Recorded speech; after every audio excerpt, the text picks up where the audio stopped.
Hop hop hop, le petit rack moto qui va bien les amis, j'espère que vous allez bien, installez-vous confortablement, vous êtes toujours beaucoup à me dire, putain le bouseux avec ma copine, on adore regarder tes vidéos rack moto, c'est vraiment notre petit kiff du week-end, notre petit kiff de la semaine, on kiffe trop, donc merci beaucoup pour ces vidéos là, continue, n'arrête pas, et évidemment les gars on continue, on n'en fait pas trop souvent pour pas vous lasser non plus, une fois toutes les 2-3 semaines, c'est très très bien, et puis on fait aussi en fonction de 100% moto, parce qu'ils sont déjà très très gentils d'accepter que je fasse des réacts sur leurs vidéos, en plus de ça, s'ils sortent des vidéos une fois par mois, je suis un peu coincé parce que j'avoue que eux c'est quand même des vidéos qui sont sympas à React.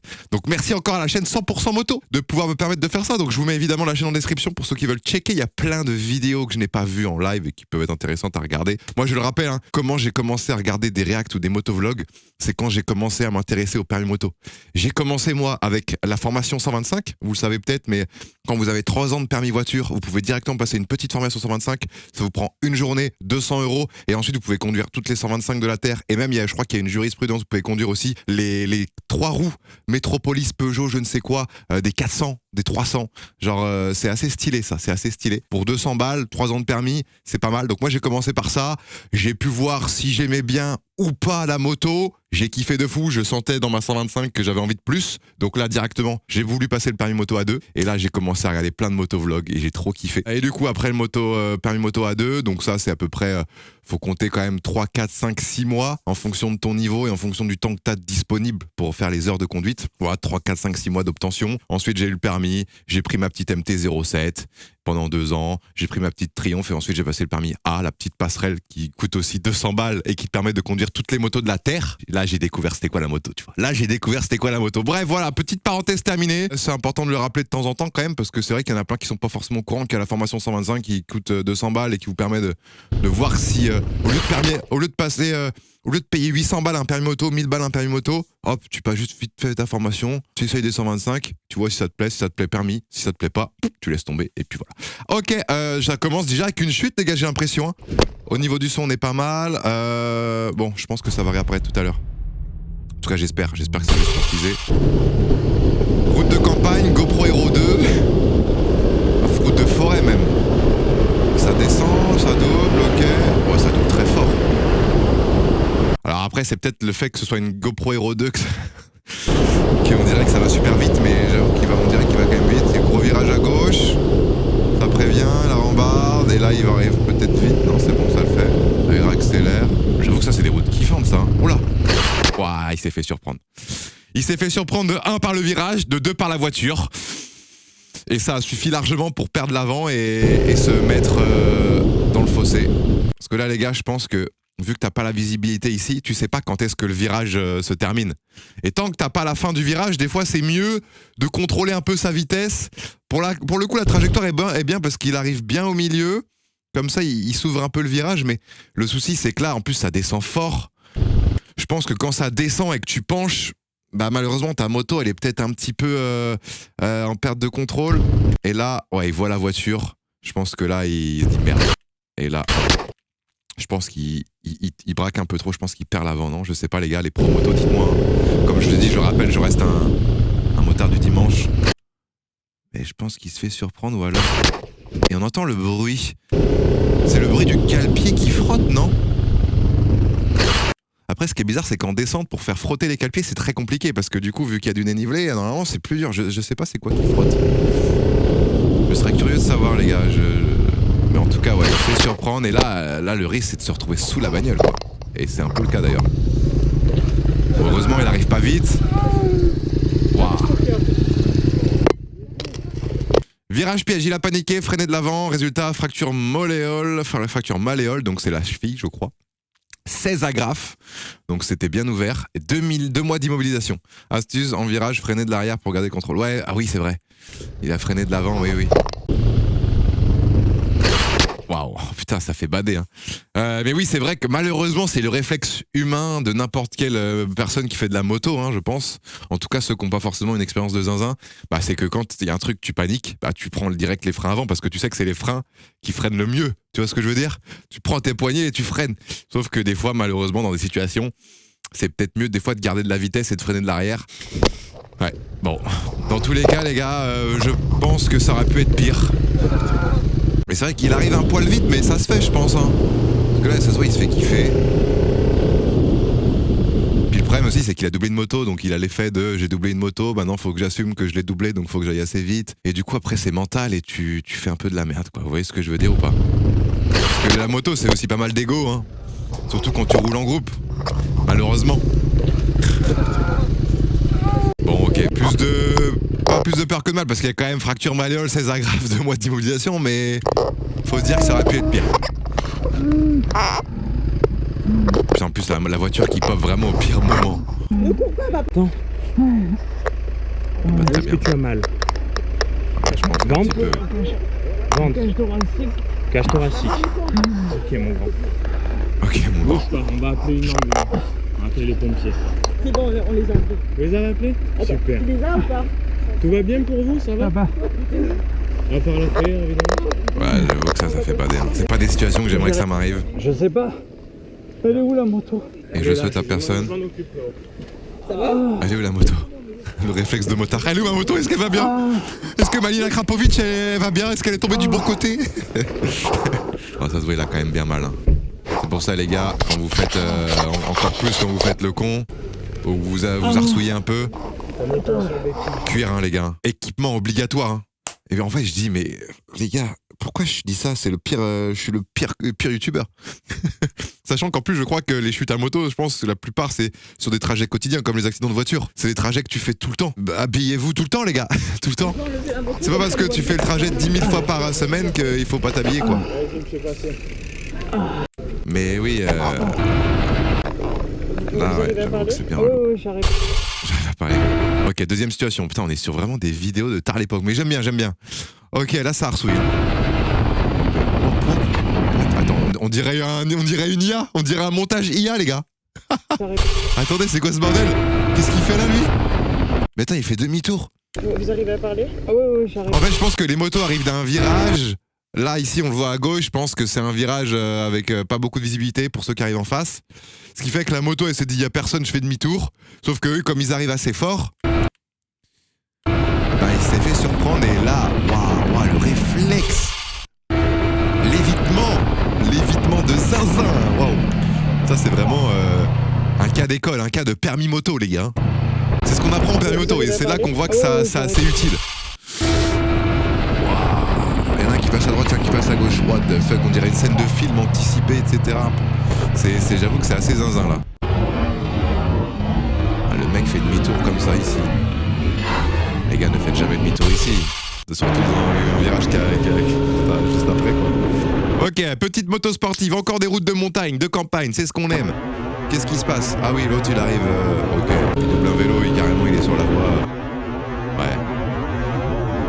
Ouais, il est sur la voie, les gars. En plus, ils sont deux, hein. Bon, après, ça passe, mais les gars, doubler un vélo, je pense que tu peux te permettre. Oh, il s'excuse aussi. Tu peux te permettre de rester sur ta voie, je pense. Surtout pour doubler un vélo. Mais je pense qu'il voulait aussi mettre moins d'angle pour soulager le passager, du coup, passer au milieu. Réflexe de motard, des fois. Ok, ça continue. Le camtar de zinzin. On est en Corse là, non? Ça c'est des routes, ça me fait penser à la chute de 100% bitume. Exactement ça. Et il aurait chuté là avec un dénivelé de zinzin, un ravin de là, il aurait été bien. J'avoue, le camion il se prend un peu tout seul. On s'en bat les couilles. Ok, lui s'arrête comme ça en plein milieu. On s'en bat les couilles. Il s'arrête comme ça en plein milieu. Ça me fait penser, les gars, à la Réunion, la route des 400 virages, j'en ai peut-être déjà parlé. Mais des fois, il y a des voitures arrêtées comme ça en plein milieu de la route. Parce que des gens, bah, juste, ils ont un peu la nausée ou ils ont envie de vomir. Parce que c'est une route avec plein de virages, ça monte, ça descend. C'est un peu le bordel. Et mais attendez, je crois que, route, Réunion, la Réunion, route aux 400 virages, ouais, c'est ça. Ouais, c'est un truc comme ça, tu vois. Oh la vache! Alors, je sais pas si c'est comme ça exactement, mais ouais, c'est une route que t'empruntes, qui te permet de monter en altitude et qui, oui, elle est assez corsée, quoi. Et c'est vrai que des fois, il y a des gens qui... Je me rappelle qu'une fois à La Réunion avec mes parents, j'étais en mode, mais pourquoi il y en a, ils s'arrêtent là? Bah, ils s'arrêtent pour lâcher une petite galette, quoi. Hein. On s'en bat les couilles. Dédicace aux Réunionnais, les gars.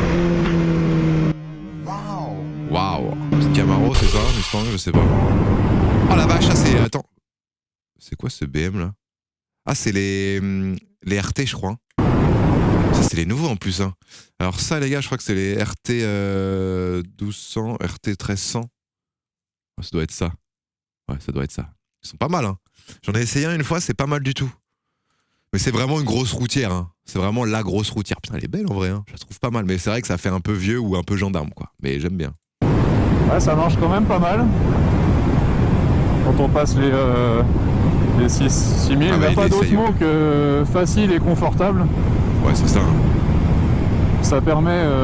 Des fois, on croit que les grosses motos. Quand même de manière. On se dit, ouais, c'est pas fait pour moi, c'est trop gros, je vais pas réussir à la manier, machin truc. Les gars, je vous avoue, les grosses motos, surtout sur des grosses marques comme ça, quand tu la roules, tu te dis, mais putain, mais c'est pas possible, elle est super légère, elle est super maniable. C'est l'effet inverse en fait. Essayez les gars, n'ayez pas peur, essayez des grosses motos, des GS, des RT, des Goldwing. Vous allez voir, vous êtes là en mode, waouh, ça va vous surprendre. C'est vraiment hyper agréable à conduire. Là où il faut faire plus attention, je suis d'accord, c'est en interfile. Si vous êtes habitué à faire beaucoup d'interfile en centre-ville, sur la rocade, etc., bon, faut pas oublier que t'as un truc de manière dynamique. Mais ça se fait bien. Ouais, c'est bon. Ça, c'est moto top. En plus, ça, tu peux être à deux, tu peux mettre tes bagages. Et ça freine bien. Là, tu pars à l'autre bout du monde. En fait, pour aller loin, vite, on va dire. Ok, ça j'aime bien ça. Ça j'aime bien quand je vois du périph' ou de la rocade. Ok, on est sur une Street Fighter. Oh la Street Fighter V4 les gars. Les gars, je vous montre les motos à chaque fois, je suis de bonne humeur. C'est une très belle moto. C'est une des, je pense, des Ducati les plus... des roadsters les plus puissants. Parce que je crois que ça doit être du 1000. Hein. C'est très joli. C'est très très joli. Après, moi, les roadsters, j'aurais du mal à repasser dessus à cause de la prise au vent. Dès que tu dépasses les 110, 120, 130, la prise au vent, les gars. En plus, moi, j'ai des problèmes de cervicales. C'est un peu casse-bonbon. Mais c'est très beau comme moto et ça doit marcher très fort. J'en ai pas essayé encore. Oui, il a l'air bombardé. Oh là là. Ça, c'est des cas qui arrivent très souvent. Il va quand même vite, hein. Il va quand même vite. Mais en vrai, ça se fait. À Paris, il y en a qui vont quand même beaucoup plus vite que ça. Et là, lui qui débouche comme ça. Mais après, lui, comme il a. En vrai, c'est la faute de qui, là? Vous aimez bien quand je fais les 80-20, les 70-30. Mais là, je pense que la voiture, elle est pas entièrement en temps. Parce qu'il arrive quand même un peu vite. Attends, voilà quel kilomètre-heure au début, je crois. 52. Je crois qu'en interfile 53, tu commences à être... Surtout que les véhicules sont presque à l'arrêt. Ça commence à être des hautes vitesses. Enfin, les véhicules sont à l'arrêt, donc c'est peut-être un peu beaucoup. Donc là, pour moi, limite, la moto, j'ai envie de vous dire qu'elle est plus en torque que la voiture. Bon, après... Oh oui, il a pas l'air d'être pressé, mais... J'ai envie de vous dire, les gars, j'ai envie de défendre l'automobiliste. Je sais pas pourquoi j'ai envie de le défendre. Putain. Surtout qu'il arrivait dans un angle... Ouais, s'il est dans le rétro, quand même, là. Je pense qu'il le voit dans le rétro, là. Surtout que, conduite parisienne, t'es censé savoir qu'il y a beaucoup de motos, et que quand tu te déportes de la voie de gauche à la voie du milieu, faut faire très attention, quoi. Allez, 50-50, les gars. Est-ce que vous me permettez un petit 50-50 ? Je porte pas mes couilles là, en 250-50, mais bon. J'ai envie de dire que la moto quand même arrive vite et lui, bon, l'automobiliste, il aurait pu voir quand même. Il y a des fois vraiment j'ai envie de lui enlever son rétro, puisqu'il ne sert à rien, c'est moi qui vais avoir des emmerdes après. Mais vraiment j'avais envie hein. Ouais, après enlever les rétros, bon. Qu'est-ce que tu fais en sens interdit quoi? Pareil, vraiment, je suis le seul à être choqué quoi. Le mec me dit, qu'est-ce que tu fais en sens interdit? Attends, il y a qui en sens interdit? Ah, il y a lui en vélo, j'avais pas vu. Lui, il s'en bat les couilles. Après, les Vélib à Paris, des fois, ils sont vraiment en roue libre totale. Mais vraiment, on est d'accord. Envie, hein. Même des fois à Rennes, pour vous dire. Et il est là, il fait nuit, il a pas de feu, là aussi, peut-être derrière, il s'en branle complètement. Il veut juste rentrer chez lui le plus vite possible. Qu'est-ce que tu fais en sens interdit? Après, il a un casque, hein. Il a un casque quand même. Hein. Être choqué, quoi. Je n'ai pas pilé ma race. À quel point je suis fan de la marque Ducati, mais de plus en plus, j'en peux plus du service en fait. Ça devient du n'importe quoi. En fait, j'ai acheté c'est tout con, hein. Mais j'ai acheté ce petit porte-clés là, voilà. Ça fait une semaine que je l'ai. Il est déjà pété, et je me suis dit bon allez je vais aller à Ducati quand même, c'est Ducati, ils m'ont refilé un autre quoi. Genre je l'ai acheté il y a une semaine, ok, vraiment une semaine, hein. Et je l'ai mis 3 fois dans ma poche. Non monsieur, allez vous faire foutre. Et bah les gars, attention. non, ils peuvent pas. Sinon ça va être début de ma com. Le commercial C'est vraiment, mais chez Ducati, ils sont à l'ouest complet, les gars. Franchement, ça m'étonne pas que si la fiabilité de leur moto est le même que leur porte-clés, mais je comprends que personne... Après, attention, faut pas globaliser tous les Ducati. Hein. Là, je pense qu'il est un Ducati spécifique où le vendeur est peut-être un peu relou. Mais je pense que dans d'autres Ducati, le porte-clés, il l'aurait peut-être changé, quoi. Chez Ducati, les gars, c'est... Surtout quand t'es client Ducati, que t'as ta moto Ducati, que tu te permets de prendre un petit porte-clés pour faire le passionné. En vrai, évidemment, je pense que c'est logique dans une concession de se dire bah vas-y, tiens, je te redonne un porte-clés, il n'y a aucun problème. C'est du n'importe quoi. Franchement, c'est le genre de truc, moi, ça me rend ouf. C'est niveau commercial, c'est moins 10. C'est franchement une honte. Et je dis ça, les gars, vous me connaissez. Je suis un gros fan de la marque. Mais je suis fan de leur moto. Je suis pas fan de leur service. Moi, je serais à sa place, mais je dirais oh, je suis désolé, excusez-nous. Vous, tout de suite, vous le changez. Ça fait une semaine que je l'ai, ce putain de porte-clés. Je sais que c'est con. C'est un porte-clés à 10 balles. C'est pas. Mais c'est une histoire de principe. Ah oui, oui. C'est une histoire de principe. Non, je suis d'accord avec lui. Je peux pas faire ça en 2023. Voilà, l'histoire de Ducati Paris. Un jour, je perds une clé. Peut-être en province. Donc je suis allé me dire. Là, il est à Paris, région parisienne. Peut-être c'est plus compliqué. En province, les gens sont peut-être un peu plus chill. Je me suis dit, tiens, j'allais en faire une. Le transpondeur, etc. Et ben ils ont réussi à faire en sorte que mon ancienne clé ne fonctionne plus. Alors maintenant j'ai la nouvelle clé qui fonctionne, mais mon ancienne clé ne fonctionne plus. Non mais c'est complètement hallucinant en fait. Quand vous additionnez les trucs, ils nous prennent vraiment pour des je sais, mais j'ai même plus le mot quoi. J'ai même plus le mot. Je trouve ça mais c'est une honte. C'est tout simplement une honte. Donc je comprends que les gars, vous soyez là tous blasés en disant ouais Ducati. Vous avez complètement raison les gars. Le service Ducati, on s'attend à un service 5 étoiles, on s'attend à un service en mode t'achètes une Ferrari. Tout Ducati les gars, pour ceux qui connaissent pas trop la moto, c'est quand même ça fait quand même partie du haut du panier quoi, Ducati. En tout cas, moi, c'est comme ça. De toute façon, vous le voyez en MotoGP. Hein. MotoGP, ça fait quelques années là. Ouais, il y en a qui vont dire les chefs. Et tout, bien sûr, ok.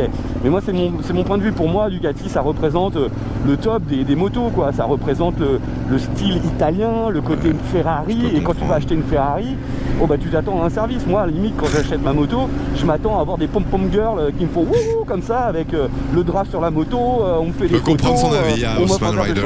Ok, situation suivante. Ouais, il y a 4 voies, ça freine fort. Ah oui, il s'arrête. Il s'arrête là, lui. Ah ouais. Il est en train de faire une marche arrière. Wow. Et une marche arrière, comment? Attends, mais il a pété un câble. Mais c'est un ouf. Oh, il fait quoi, lui? Ça ouf.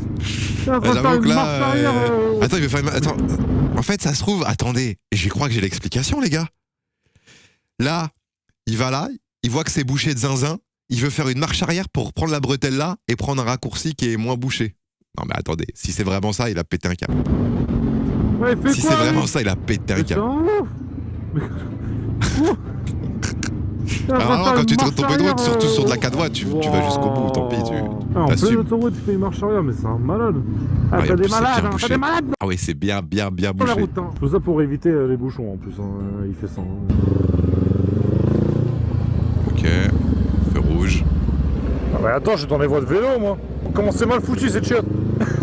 Attends quoi? Ah merde, c'est des voies de vélo. Ah oui, il est dans les voies de vélo en fait là. Attendez, mais il y a des voies de vélo carrément, exprès, en plein milieu de la route genre. Ah ouais. Après il y a le scooter et ils sont dessus. Ah bah attends, je suis dans les voies de vélo moi. Comment c'est mal foutu cette chiotte. Ils ont mis des voies de vélo mais en plein milieu genre. Ils sont tous dans la voie de vélo. Ah ils ont mis des voies de vélo au milieu, ok putain. Ah c'est chaud. Avant c'était une route ici. Bah, je pense que plus on va avancer dans la vie, plus ça va exister ça. Parce que plus les cyclistes vont être mis en avant, au détriment des véhicules, pour la pollution notamment. Et ce qui fait que du coup, ils vont essayer de faire en sorte de chier au plus possible sur les bagnoles, les motos, pour que les gens prennent à tout prix soit le transport en commun, soit les vélos. Là, je sais qu'à Rennes, il y a un exemple, c'est le parking de la Vilaine. Là, au moment où je tourne cette vidéo, je crois que ça y est, je suis pas encore allé voir, mais tu peux plus te garer dessus. C'est un parking qui est en plein centre-ville, qui est hyper important parce que quand tu te gares là, tu peux vraiment aller partout à pied. Et ils l'ont supprimé pour enlever le parking et remettre la Vilaine qui passe. Bah, je vais. J'avoue que c'est un peu chiant. Tiens, bon. Lui. À voir sur le long terme. Attends, mais j'avoue, attendez, viens là, ils ont pété un câble. Bah, je vais. Putain, en vrai, il y a vraiment des situations, les gars, c'est très très drôle. C'est très très très drôle. Oh là là. C'est lui. Oh le camtar de Michel Fourniret, putain. L'enleveur d'enfants.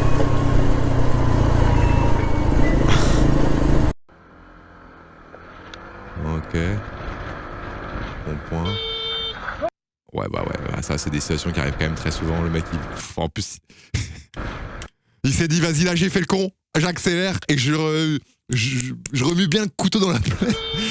Hop là, je coupe bien la route. Putain, enculé. Non, ça c'est des situations, les gars, je le dis, je le répète, en moto ça arrive très souvent. Les automobilistes lors de mon séjour en Corse. Là il est en Corse. Après en Corse les gars ça roule fort. Après là, attends, ah oui. Wow. Heureusement, attends, mais il roule vraiment à 2 à l'heure, il a anticipé. Comment il a un... Attends, mais lui il est médium. Ou alors juste il roule très lentement tout le temps, mais... Comme par hasard, à ce moment-là, tu vois, il sent le truc. Il sent le truc arriver. Oh. Mais je pense que s'il arrivait un poil plus vite... dans le virage, il se prenait clairement le berlingot là. Oh putain. Ok, route de campagne. Oh, ça coupe la route. Ouais. Ça se prend pour des Michael Schumacher. Ouais, ça coupe bien la route, là. Y a pas besoin de couper autant la route, là, bordel. Attends, mais y a tout. Ouais, je attendez, mais c'est quoi cette route? Tout le monde coupe? Attends, mais ça fait bader. Il ralentit exprès parce qu'il sait qu'ils vont couper. Waouh, on entend carrément les pneus. Ouais, c'est dangereux de zinzin. Oh, ça fait bader, les gars. Et quand tu vois ces situations-là, je pense que des fois, tu te dis, vas-y, je revends la moto. Franchement, je suis bien en bagnole. Je suis très bien, j'ai 4 roues, j'ai une carrosserie. Là, je comprends. On est où, là, les gars? C'est en Corse aussi, ça?